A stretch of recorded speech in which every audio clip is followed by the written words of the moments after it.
சமீபத்தில் சோஷியல் மீடியாவில் நம்ம இந்த அக்பர் சீதா இந்த பிரச்சனையை கண்டினியூவாக பார்த்துக்கிட்டே இருப்போம்.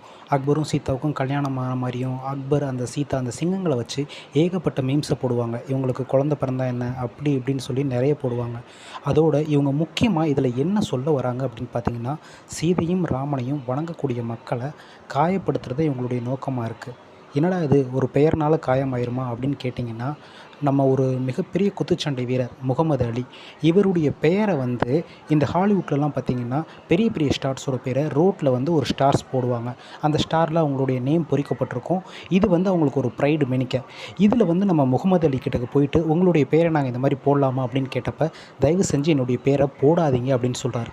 ஏன் நான் போடக்கூடாது அப்படின்னு அவங்க கேட்குறதுக்கு வந்து, என்னுடைய பெயரில் நபிகள் நாயகத்தின் அவர்களுடைய திருப்பெயரும் இருக்குது, அது வந்து மக்களுடைய காலடியில் படுறதை நான் விரும்பலை அப்படின்னு சொல்கிறார். உடனே வந்து அந்த நிறுவனம் என்ன பண்ணுறாங்க அப்படின்னு பார்த்தீங்கன்னா, எல்லாருடைய பெயரையுமே தெருக்களில் சாலைகளில் பதிச்சவங்க அவருடைய பெயரை மட்டும் அங்கே ஒரு வாலில் பதிக்கிறாங்க. இது மூலமாக என்ன தெரியுது அப்படின்னு பார்த்தீங்கன்னா, ஒரு பெயர் அப்படிங்கிறது அந்த பெயரை சார்ந்த பெருவாரியான மக்களுக்கு யாரை நினைவுபடுத்துகிறதோ அவருடைய பெயராகவே கருதப்படுகிறது. நம்ம அத்தனை பேருக்கும் முகமது அலி அப்படின்னு சொன்னோன்னே இந்த பாக்ஸர் ஞாபகம் வரலாம். ஆனால் இஸ்லாமிய பெருமக்களுக்கும் அந்த மதத்தை சாராத மற்றவர்களும் கூட இந்த நபிகள் நாயகம் அப்படிங்கிற பெயர் ரொம்பவே நல்லா தெரியும். அவர் ஒரு இறை தூதராக இருந்திருக்காரு. அதே மாதிரி சீதா அப்படிங்கிற கேரக்டர் வந்து பார்த்திங்க அப்படின்னா, ஹிந்து மதத்தில் ஒரு கடவுளாக வணங்கக்கூடியவங்க.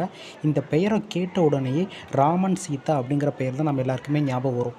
இந்த பிரச்சனையை ரொம்பவே சுலபமாக முடியணும்னா அந்த சீதான்ற சிங்கத்துக்கு ஃபாத்திமான்னு பெயரை மாற்றிட்டு போயிடலாம், இல்லை அக்பர்ன்ற சிங்கத்துக்கு ராமர்ன்ற பெயரை மாற்றிட்டு போயிடலாம். ஆனால் அப்படி பெயரை மாற்றாமல் இதை நீதிமன்றத்திற்கு சென்று இந்த நீதிமன்றத்திலிருந்து இப்போ ஒரு மிகப்பெரிய மீம்ஸ்லாம் போட்டு அந்த மீம்ஸ்லாம் பார்த்தீங்கன்னாலே ராமனை அவ்வளோ கேலி பண்ணி அதை இது பண்ணி எதுக்காக இதை பண்ணணும் யோசிச்சு பாருங்கள். நீங்கள் இந்த கேலிகள் பண்ணக்கூடாது. நீங்கள் இந்த கேலிகள்லாம் பண்ணும்போது அவங்க கோர்ட்டுக்கு போனதில் என்ன தப்புன்னு தானே தோணுது. ஏன்டா ஒரு நல்ல இஸ்லாமை சேர்ந்த ஒரு மதம் இஸ்லாமே என்ன சொல்லுது அப்படின்னு பார்த்தீங்கன்னா, ஒரு நல்ல முஸ்லீம் வந்து அடுத்த மற்ற மதத்தினரை எப்பொழுதும் காயப்படுத்தக்கூடாது அப்படின்னு தான் சொல்லுது. அப்போ நீங்கள் இஸ்லாத்தையும் மதிக்கலை, அதே நேரத்தில் சீதாவையும் மதிக்கலை, ஹிந்துசத்தையும் மதிக்கலை. அப்படி இருக்கும்போது நீங்கள் எதுக்காக இந்த விஷயத்தை பண்ணுறீங்க? முழுக்க முழுக்க சண்டையை தூண்டிவிட மட்டும்தான். இப்படி முழுக்க முழுக்க சண்டையை தூண்டி விடுறதுக்காக மட்டுமே மீம்ஸ் போடுறவங்கள நீங்கள் மதிக்காதீங்க. அந்த மாதிரியான பதிவுகளுக்கு தயவு செஞ்சு ஆதரவு கொடுக்காதீங்க.